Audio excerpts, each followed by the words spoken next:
News, सच जरूरी है। नमस्कार, दिन भर की तमाम बड़ी खबरों पे आपका स्वागत है। मैं हूं आपके साथ सोनल। आज आपको ऐसे खबरों से रूबरू कराएंगे जो पॉलिटिक्स की सियासत के पन्नों पर एक नया इतिहास बनाते चलते हैं। यह खबर सांगली से सामने आ रही है। वलवा तालुका के कुरलाप एलूर कुंडलवाड़ी क्षेत्र में आज भारी बारिश, किसानों को भारी नुकसान। वालवा तालुका के कुरलाप एलूर कुंडलवाड़ी इलाके में आज सुबह 4:30 बजे के बीच तेज आंधी के साथ भारी बारिश हुई। इनमें आम के पेड़, नारियल के पेड़ और किसानों के तटबंधों पर लगे गन्ने और कुछ किसानों के पॉली हाउस के छप्पर हवा से उड़ गए। किसानों की गन्ना भूमि हितैषी हो गई है। आज हुई तेज आंधी बारिश से किसानों को भारी नुकसान हुआ है। ऐसे में इस क्षेत्र के किसान परेशान हैं। आज येलूर, कुरळप, वशी, कुंडलवाडी या भागामध्ये 4 ते 4:30च्या सुमारास वादळी वाऱ्यासह व गारांसह एवढा प्रचंड प्रमाणात प्रचंड मोठ्या वाऱ्यासह पाऊस चालू झाला आणि त्या पावसामध्ये ऊसांचं असेल, बांधावरील सर्व लोकमंडळींची जी आंब्याची झाडं आहेत, नारळीची झाडं आहेत, त्याचबरोबर अन्य वेगवेगळ्या प्रकारची झाडं आहेत, त्यांचं प्रचंड प्रमाणात नुकसान झालं। त्याचबरोबर शेतामध्ये काही मंडळींचे पॉलीहाऊस आहेत, त्याचे टॉप उडून जाण्याचे प्रकार झालेले आहेत। अशा या सर्व याच्यामुळं वादळी वाऱ्याच्या पावसामुळं सर्व शेतकरी वर्गाचं प्रचंड असं एक नुकसान झालेलं आहे। आइए बढ़ते हैं अगली खबर की तरफ। यह खबर मुंबई से सामने आ रही है। महाराष्ट्र में होंगे केंद्रीय चुनाव, जितेंद्र आव्हाड। सारा अली खान की उम्र देखिए, अगर कोई आदमी वही जा रहा है जहां वह ईमानदारी से जा रहा है तो उसे क्यों चुभना चाहिए। व्यक्तिगत स्तर पर किसी पर टिप्पणी न करें। ये शीर्ष नेता पहले बकाबर के नेता है, हम उनकी बात नहीं सुनते। इनसे दूर रहने में ही भलाई है। किससे जुड़ा होना चाहिए। जिन्हें शरद पवार राजनीति में लाए उन्हें नैतिकता की बात करनी चाहिए। कोर्ट ने नियम पुस्तिका दी है, अगर आपको उसके अनुसार कार्य करना है तो इसका कोई मतलब नहीं है। यह स्पष्ट कहा गया है कि अपात्र आवेदन पर विचार किया जाना चाहिए। शिवसेना उस समय राजनीतिक दल थी और उद्धव ठाकरे दल के नेता थे। उन्होंने कहा कि राजकीय दल महत्वपूर्ण है, विधायक दल नहीं। व्हीप पार्टी के नेता नेमटो है, सुनील प्रभु व्हीप लागू। इस पर चर्चा करने, लोगों में गलतफहमियां फैलाने का कोई मतलब नहीं है। महाराष्ट्र में केंद्रीय चुनाव होंगे, मेरा मतलब है कि वह चला गया है, बस घोषणा करना नहीं जानता। सुप्रीम कोर्ट गंभीर है। लोग सोचते हैं कि 1 साल तक खींचने से कुछ नहीं होगा। मुझे लगता है कि महाराष्ट्र में केंद्रीय चुनाव होगा। आप इतने कर्तव्यनिष्ठ अधिकारी होने के बारे में क्या कह सकते हैं। असं आहे, तुमचं निकाल तुमच्या बाजूने लागला आहे, सगळं तुमच्या बाजूने लागलं आहे। आमचं काही म्हणणं नाही, काही म्हणणं नाही। सुप्रीम कोर्टाने असं का म्हटलं, शेड्यूल 10 प्रमाणे स्प्लिट इज नॉट अलाउड।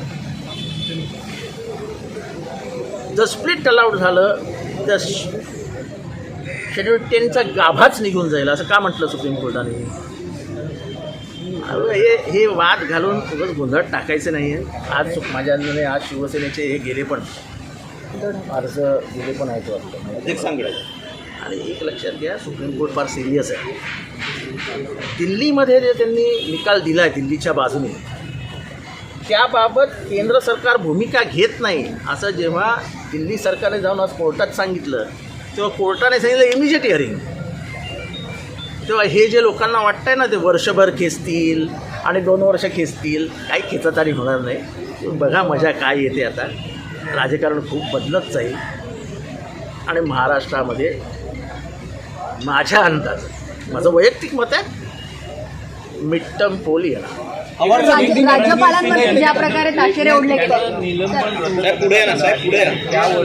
एवढ्या चांगल्या कर्तव्यदक्ष अधिकाऱ्याचं निलंबन रद्द केलं तर तुम्ही आनंद करायला पाहिजे ना। एवढा प्रामाणिक, एवढा कर्तव्यदक्ष अधिकारी आहे, कशाला चर्चा करतात। राज्यपालांवरती ज्या प्रकारे ताशेरे ओढलेले आहेत, राज्यपालांवरती ज्या प्रकारे ताशेरे ओढलेले आहेत, त्याकडे कसं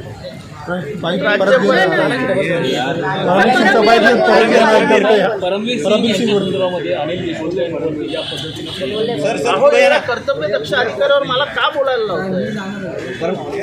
आइए बढ़ते हैं अगली खबर की तरफ। यह खबर नागपुर शहर से सामने आ रही है। सीएटी के निर्णय को राज्य सरकार द्वारा लागू किया जाता है। उप मुख्यमंत्री सीएटी ने परमवीर सिंह का निलंबन रद्द किया। राज्य सरकार ने अब कैद के फैसले को लागू कर दिया है।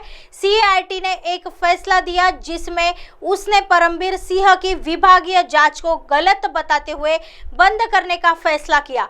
जिसे निलंबित कर दिया गया था उसे वापस लेने का फैसला किया। तदनुसार महाराष्ट्र सरकार ने निलंबन का फैसला वापस ले लिया। स्पष्टपणे त्यांची डी ही बेकायदेशीर ठरवून आणि त्यांच्यावरचं निलंबन हे कॅटनेच रद्द केलेलं आहे। त्यामुळे कॅटच्या निर्णयाचं फक्त अंमलबजावणी आता राज्य सरकारने केली आहे। त्या अंमलबजावणीच्या अंतर्गत ती डी बेकायदेशीर ठरवल्यामुळे डी बंद झालेली आहे आणि अनुषंगिक त्यांचं निलंबन देखील मागे झालेलं आहे। सर हिंदी में बताइए।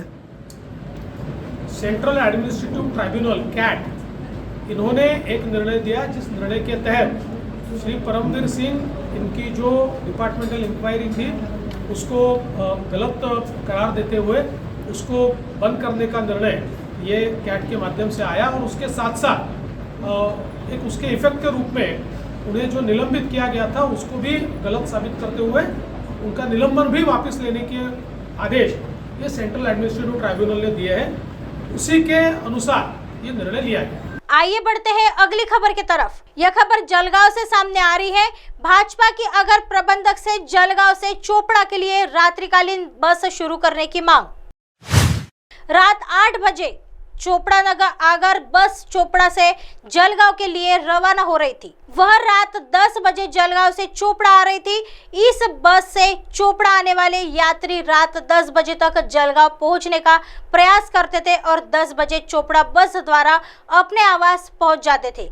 लेकिन पिछले कुछ सालों से यह बस बंद होने के कारण जलगांव से चोपड़ा के लिए रात की बस नहीं है। नतीजतन रात 10 बजे तक जलगांव पहुंचने के बाद भी यात्री चोपड़ा नहीं आते हैं। इसलिए उन्हें पूरी रात बस पर ही रुकना पड़ता है। नहीं तो कोई निजी बस चोपड़ा आ रही हो तो उस पर दौड़कर चोपड़ा पहुंचने की कोशिश करते हैं। इससे बड़े पैमाने पर यात्रियों को परेशानी हो रही है। इसे वजह से भारतीय जनता पार्टी की ओर से चोपड़ा आगर प्रमुखों से मांग की गई है कि जलगांव से रात 10 बजे निकलने वाली रात्रि बस को फिर से शुरू किया जाए। इस मौके पर भाजपा पदाधिकारी व कार्यकर्ता मौजूद रहे। शहर भारतीय जनता पार्टीच्या मार्फत आम्ही आगार प्रमुख पाटील साहेब यांची भेट घेतली। भेटीमागचं कारण असं की मागील 1 वर्षापासून रात्री 8:30 वाजेला जी चोपड्याहून जळगावला धरणगाव मार्गे बस जायची आणि 10:30 वाजता ती परत जळगावहून धरणगाव मार्गे परत चोपड्याला यायची। तर ही मागच्या 1 वर्षापासून यांनी बंद करून गेली होती। तर त्यामुळे काय व्हायचं की रात्री जळगावमध्ये येणारे चोपड्या तालुक्यातले पूर्ण नागरिक ते रात्री कधी जळगावला पोहोचले तर त्यांना जळगावहून चोपड्याला यायला कुठलीही बस सेवा नव्हती। त्यामुळे त्यांना तात्काळ बस डेपोवरती त्यांना रात्र काढावी लागायची। तर मग आम्ही पाटील साहेबांकडे ही मागणी केली की बा तुम्ही 8:30 वाजेची बस ही पुन्हा पूर्ववत चालू करा की जेणेकरून ती 10:30ला तिकडनं शेवटचे लोक जे असतील चोपड्या तालुक्यातले की ते चोपड्या तालुक्यात येतील आणि मग त्यांच्या तालुक्यातील जर आसपासची कुठले खेडे असतील तर मग ते बाईकने म्हणा त्यांचे नातेवाईक म्हणा त्यांना घेऊन जातात।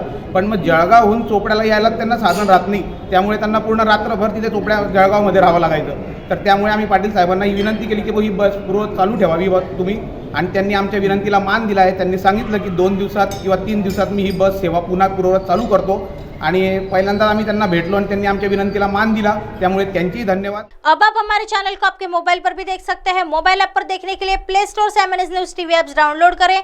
इंस्टा, ट्विटर, हाईकुक, फेसबुक और कई सोशल मीडिया के प्लेटफॉर्म पर हमारा चैनल उपलब्ध है। आप इसे यूट्यूब पर भी देख सकते हैं। आप हमारे चैनल को लाइव भी देख सकते हैं www.mnsnewstv.com पर। फिलहाल वक्त हो चला है दर्शकों ब्रेक का। ब्रेक से लौटने के बाद देखिएगा देश और दुनिया की तमाम खबरें। बने रहिए MNS न्यूज पर। नमस्कार।